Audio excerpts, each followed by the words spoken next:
Hi, my name is Simona Cipriani. I'm here at the Art of Control, the Pilates studio in Stamford, Connecticut, and the home for the Art and Science of Contrology instructor training program. And I'm here with Tina to do the double leg kick today. And of course, the double leg kick, as we have seen on other exercises on the stomach, is working all the back of the body into extension, and therefore you're working the glutes, the hamstrings, the spinal muscles, the neck muscles, shoulders, back of yourself, and you're also opening the front of the body. So we're doing a lot of crunches, a lot of bending forward. So these are one of the very nice exercises to be able to really develop the strength of staying in upright position and making sure that the extensors of the body stays as strong as the flexors of the body. So we're going to start talking a little bit about different issues that we might encounter. So if you have a knee issue or if you have a shoulder neck issue, I'm going to show you right now how we can modify it a little bit so you can still do the exercise without skipping it if you're taking a mat class. If we're talking about a knee issue and you cannot bend the knee because it just hurts or you not have the actual range, you could just do as far as you can go. So you could just bring it in this way or even this way, as long as you don't continue to lose the flexibility of that joint. So you're just trying to make it small, but make sure that your range of motion will still be there, at least some of it. And you can do the same thing with the arms and shoulders. So you keep the arms on the side of the body, and when you come to an extension, you're maintaining the arms long on the side of the body. So you're working a little bit on the shoulder and elbows, but without really forcing the joint like we're going to do maybe a little bit down the road. You also can change the position of your head and neck. So if rotation, it's something that bothers your neck for whatever issue you have, then you can just look down, lengthening the neck, but just thinking about bringing the crown, the front or the top of the head down onto the mat, and then you're just lifting the head. And when you're lifting to look up, you just go to whatever extension it feels right to the neck. So you can keep the neck pretty long and then bring it back down to the forehead and just rest. Okay, so that's the position of the neck if you don't want to do rotation. That's the position of the arms and shoulders if you don't want to stress your shoulder joint. And this is the flexion of the two knees that you would do just to reduce a little bit of the range of motion. Okay, now we're going to do the real exercise. And so there's a couple of things that I want to mention. Joseph Pilates did this exercise a little bit more with some rhythm and some dynamic to it. And nowadays, sometimes we teach it just slightly very different ways. And sometimes it's good, sometimes it's really a little bit becomes something else. So I wanted to make the distinction between what I see Joseph Pilates was doing before and what we teach nowadays. So we're going to do it Joseph Pilates way. And so I want you to take your hands behind you. And you're going to have your nice rotation on the neck. You're going to try to really get that cheek down onto the floor so you get a good stretch there. And we're going to get a nice contraction on the knees bending really quickly. Like if you really want to hit your bottom and kick in your bottom. 1, 2, 3. Hold it. And then come up and lift as tall as you can. And then again, kick. And 1, 2, 3. Hold it. And lift up and really reach up to the ceiling. So there's a little bit of a rocking motion if you've seen to the body, which is really interesting. Keep going, Tina. 1, 2, 3, and come up. There's an energy and explosion into extension. And the body's almost rocking, getting ready for that swan kind of position that will come next.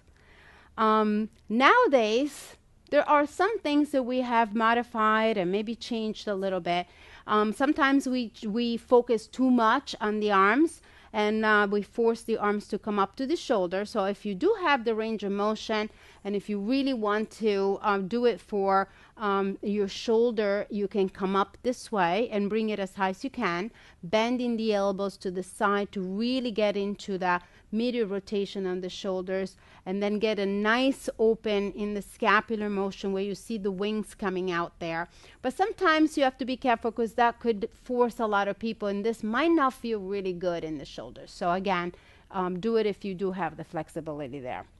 The other things that we do is we also kick 3 times, but while we're kicking, we engage the glutes a little more so that the front of the pelvis gets a little closer to the floor. Therefore, you are putting a little more pressure on the knees. So this might not feel really comfortable for some of you on the knees.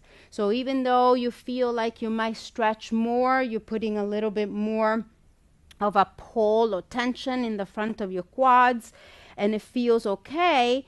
But be careful, some people might feel too much pressure on the knees in this position.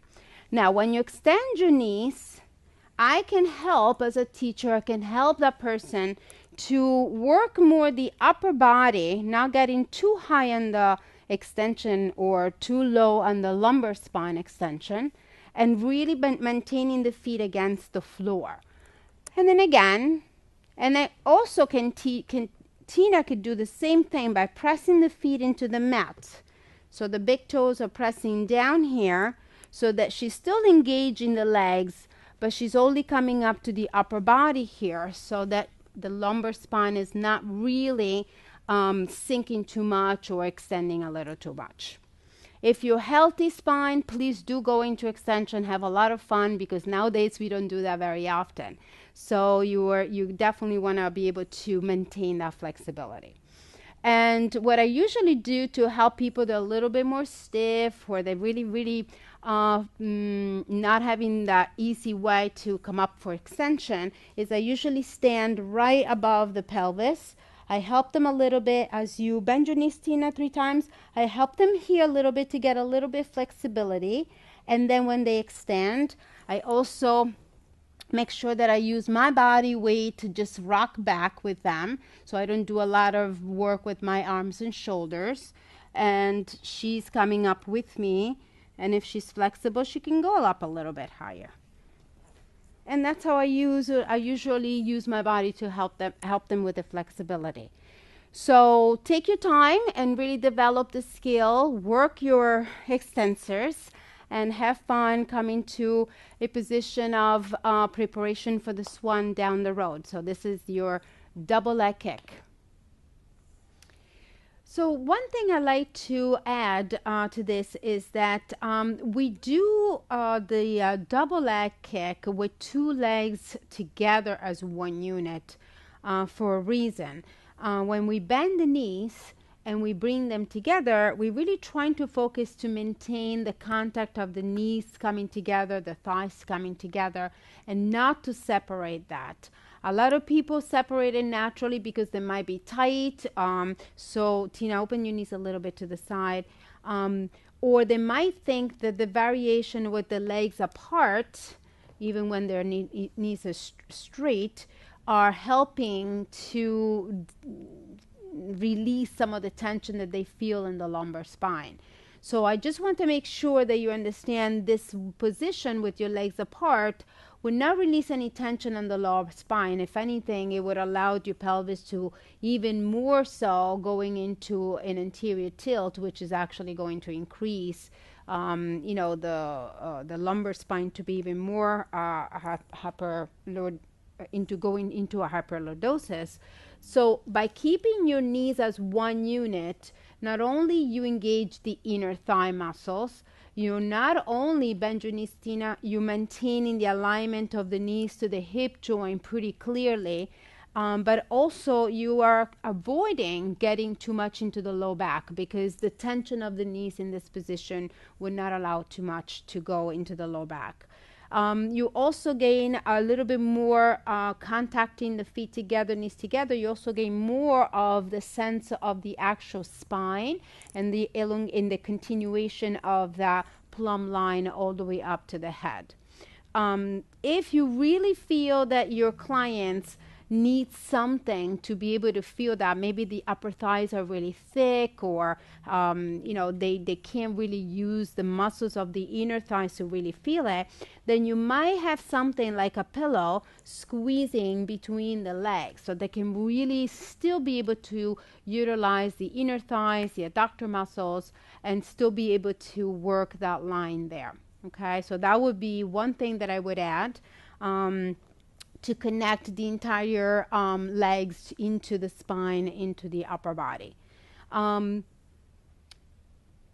think the other thing that I would like to mention here is that when people come up into extension, there is, Tina, do you mind doing that one more time with your hands behind your shoulders there for the last time there?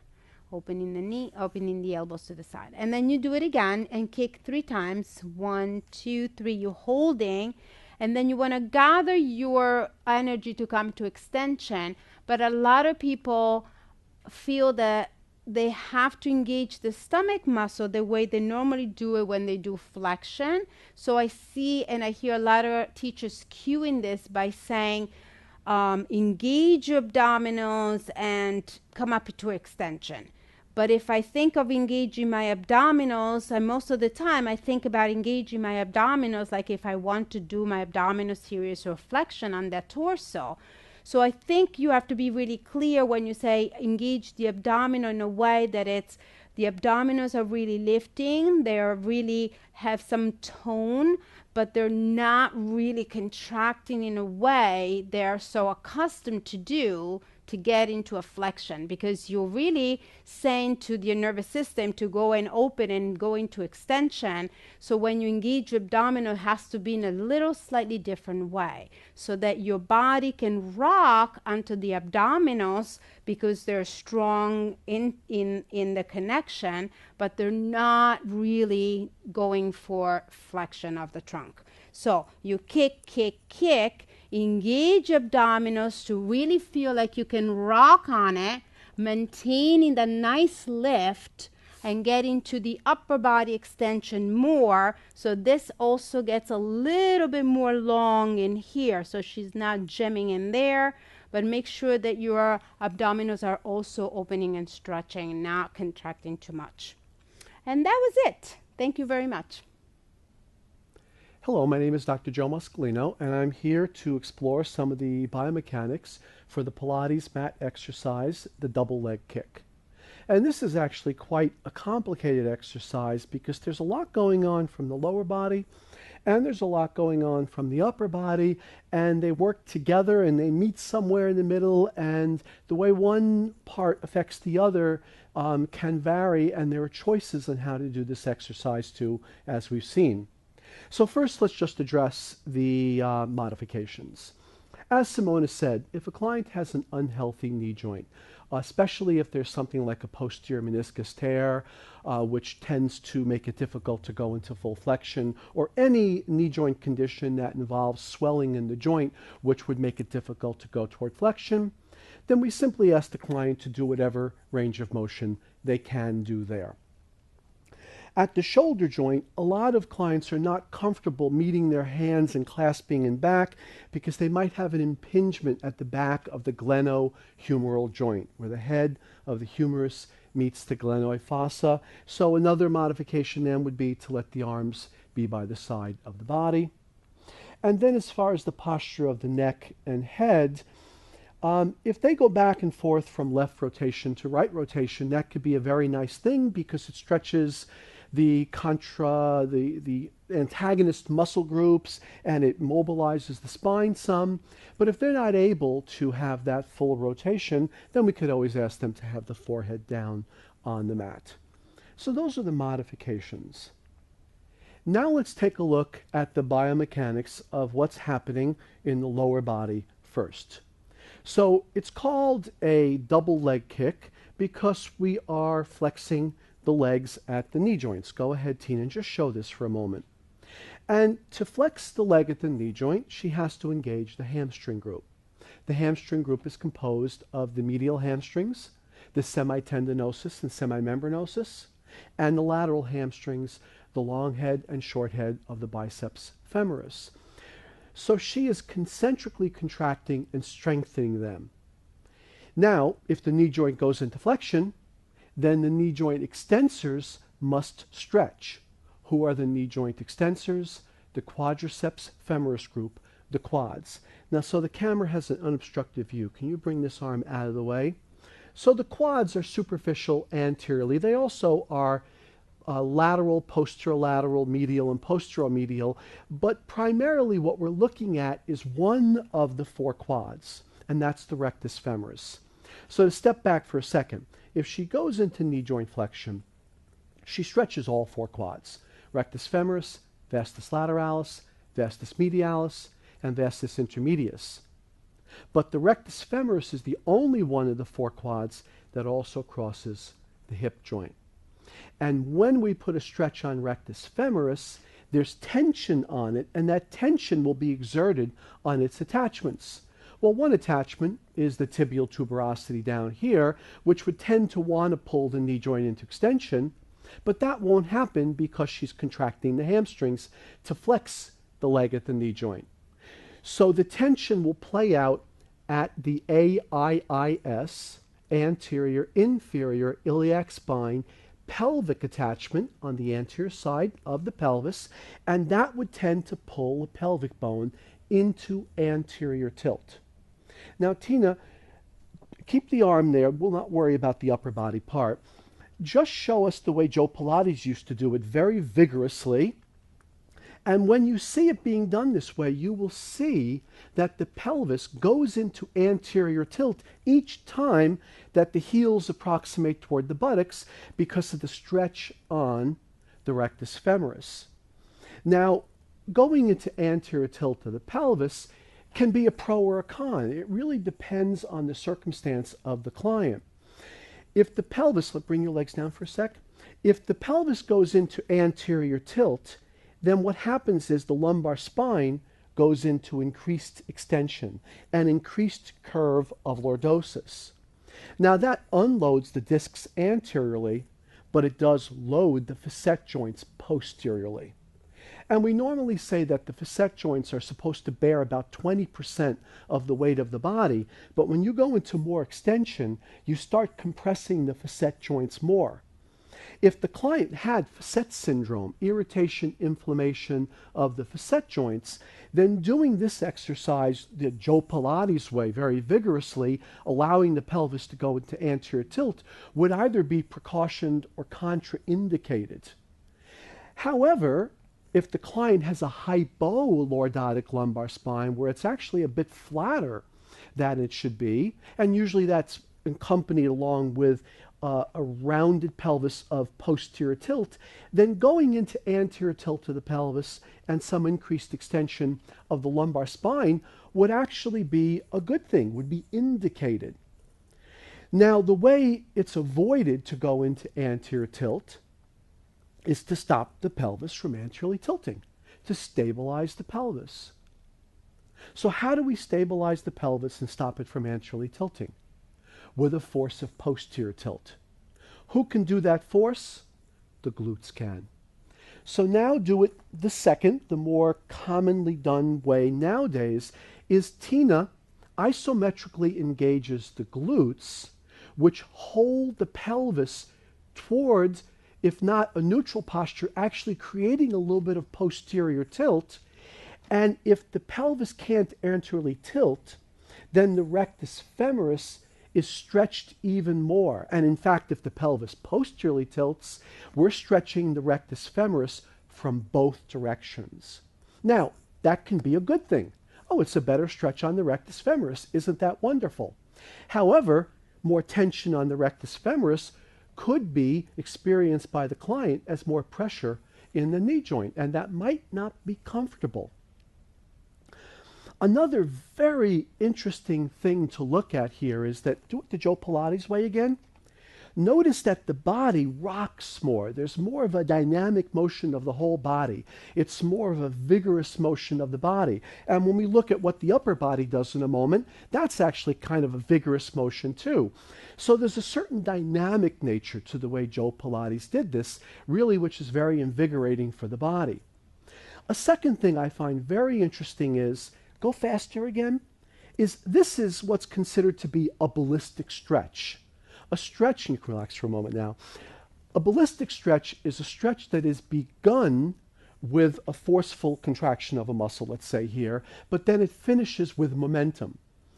And in recent times, ballistic stretching has really been viewed negatively because we've learned through the years that when someone does a very fast stretch, it can kick in a muscle spindle stretch reflex, because the muscle spindles say, I'm being stretched very quickly. It tells the nervous system, and the nervous system comes back and said, well, if you're being stretched that quickly, we don't want you to tear. So it makes the muscles that are being stretched contract and shorten to try and stop being stretched, overstretched, and torn. So what would happen if she goes into the stretch quickly? The quads experience a quick stretch. The muscle spindles of the quads detect that. They run into the spinal cord, basically about the L4 level, and it runs back to the quads and says, contract. Don't let that stretch occur because you might be torn. So it's become very fashionable and popular in recent years to not do ballistic stretching because of the fear of a muscle spindle reflex. However, muscle spindles are trainable. The tone of muscle spindles is determined by motor neurons that come out of the spinal cord called gamma motor neurons, or more specifically, lower gamma motor neurons. Well, lower gamma motor neurons are controlled by upper gamma motor neurons that come from the brain. And it is possible, in fact, it is something we do, is we can train the muscle spindles to allow a faster stretch, a ballistic stretch. But we will only train that if we gradually try to grade up and work toward it.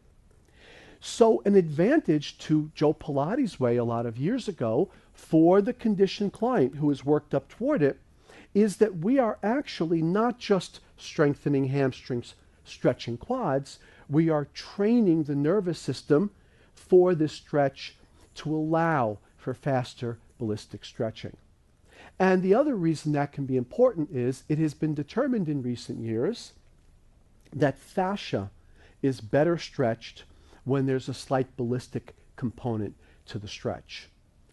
So there are pros and cons to one method versus the other. It is rare that anything in manual and movement therapy is ever all good or all bad. It comes down to the client, that in this case is on the mat, who is doing the exercise and what works best for them. Now, let's look at the upper body. So go ahead, Tina, and go into the position where you would begin. Now, when she begins here, the arm, the humerus, is medially internally rotated at the shoulder, the glenohumeral joint. The scapula is protracted anteriorly. And the thoracic spine, well, because the mat's there, it's in a neutral posture for whatever her neutral posture is. But now, Tina, you go up and do this upper body part, and now she laterally, externally rotates the arm at the shoulder joint. She retracts the scapula, and she extends the thoracic spine. Now go down and relax for a moment. A very common postural distortion pattern was named by Vladimir Janda, a Czech physiologist, and he described how people in the upper body have what he calls, or he called, upper crossed syndrome. And upper crossed syndrome involves a number of components, three of which we've just looked at. Too much flexion of the thoracic spine, protraction of the shoulder girdle, scapula, and medial internal rotation of the humerus. When Tina goes back up, go ahead, she is trying to counter all of that, laterally rotating humerus, retracting, shoulder girdle, scapula, extending the thoracic spine. Relax on down. So this is such a valuable component for someone with upper crust syndrome. Now, another thing to consider here is, where is the extension in the spine occurring? When someone has upper crust syndrome, not only are they hyperflexed, hyperkyphotic, they tend to be rigid that way. And that means that if I simply told the client, come back up into extension, and Tina, can you do this in an unhealthy manner, all from the low back, the lumbar region? If her thoracic spine doesn't extend, she will do it all from the lumbar spine. Go on down.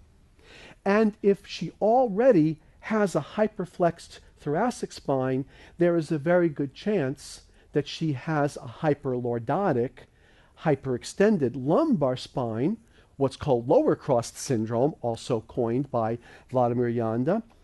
And again, what are we doing? We are loading the facets.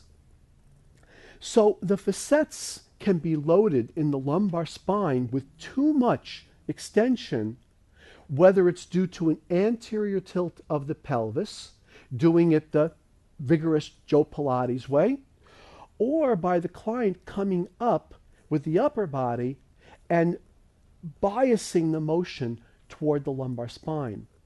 If they have that tight, rigid thoracic spine, we really want to try to get them to think about coming up one vertebra at a time, as the expression is used. Now, Simona also showed that when this exercise is done, if we want to try and really focus it in the upper body, especially toward the thoracic spine, then either we can help the client by holding down at the lower extremity, distal end, holding down their feet. If we stabilize one end of this chain of musculature in the posterior line of the body here, then it's easier for that musculature to exert its force and lift the person up at the upper end here. And in the beginning, we might do that because they're deconditioned and can't do it, or they're not kinesthetically aware and don't know how to create that coordination neural pattern. But in time, we would look for them to try to be able to create it themselves. So how can she do the whole like kind of Superman exercise? No, not there, but up, yeah, okay, up in the air. Go ahead. There. This is sometimes called a Superman exercise in the world of fitness. She's extending her thighs at the hip joints here, right? Go on down. How could she stop that from happening? By contracting hip flexor musculature, flexors of the thigh, the femur at the hip joint. So if she can learn how to coordinate isometric contraction of the hip flexors in front here while she does the extension here, then she would no longer need the instructor to do it for her. Putting all this together, as Simona said at the very beginning, the big picture idea here is that this is a beautiful engagement and strengthening of the posterior body wall, the posterior line. And given how many Pilates mat exercises emphasize flexion, this is a really important one to balance that out and create the extension. And of course, if you go posteriorly in extension, you have a really nice stretch on the anterior line, the anterior body wall musculature. This is a wonderful Pilates mat exercise. I hope you enjoy incorporating this into the routine with your clients, and as Simona has always shown, have fun with this exercise.